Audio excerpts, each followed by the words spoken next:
ಅಂತಾರಾಜ್ಯ ಕಳ್ಳನನ್ನು ಬಂಧಿಸಿ ಸುಮಾರು 15 ಲಕ್ಷ ಮೌಲ್ಯದ 57 ಬೈಕ್ಗಳನ್ನು ವಶಕ್ಕೆ ಪಡೆಯಲಾಗಿದೆ ಎಂದು ಎಸ್ಪಿ ಪೃಥ್ವಿಶಂಕರ್ ಹೇಳಿದರು. ನಗರದ ಪೊಲೀಸ್ ಠಾಣೆಯಲ್ಲಿ ಶನಿವಾರ ಸುದ್ದಿಗೋಷ್ಠಿಯಲ್ಲಿ ಮಾತನಾಡಿದ ಅವರು, ಆರೋಪಿತ ಹುಣಸಗಿ ಜನತಾ ಕಾಲೋನಿಯ ಮೌನೇಶ್ ಕಟ್ಟಿಮನಿಯನ್ನು ವಶಕ್ಕೆ ಪಡೆಯಲಾಗಿದೆ.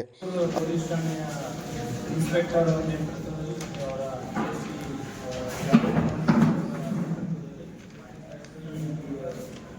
ರೈಡ್ ನಂಬರ್ 14/2026 ಒಂದು ಬೈಕ್ ಕಳ್ಳತನ ಆಗಿರುತ್ತೆ ನಮ್ಮ ಸುತ್ತೂರು ಪೊಲೀಸ್ ಠಾಣೆ ವ್ಯಾಪ್ತಿಯಿಂದ.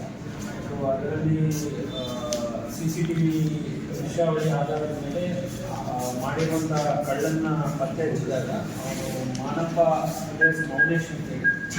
ಸೊ ಅವನ್ನ ವಿಚಾರಣೆಗೆ ಒಳಪಡಿಸಿದಾಗ ಟೋಟಲ್ ಇದೇ ರೀತಿ ಇನ್ನೂ 56 ಬೈಕ್ಗಳನ್ನ ಕಳ್ಳತನ ಮಾಡಿರ್ತಾರೆ.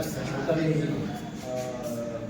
57 ಬೈಕ್ಗಳನ್ನ ರಿಕವರಿ ಮಾಡಿದ್ದಾರೆ. ಅವರು ಹಲವಾರು ಕಂಪನಿಗಳಿದ್ದಾವೆ. ಎಲ್ಲ ಹೋಂಡಾ ಶೈನ್ 25 ಬೈಕು ಮತ್ತು Splendor 20, unicorn 3 bike, passion pro 4 ಮತ್ತು HF 5 ಬೈಕ್ಗಳು. ಸೊ ಹೀಗೆ 57 ಬೈಕ್ಗಳಿವೆ. ಸೊ ಇದರ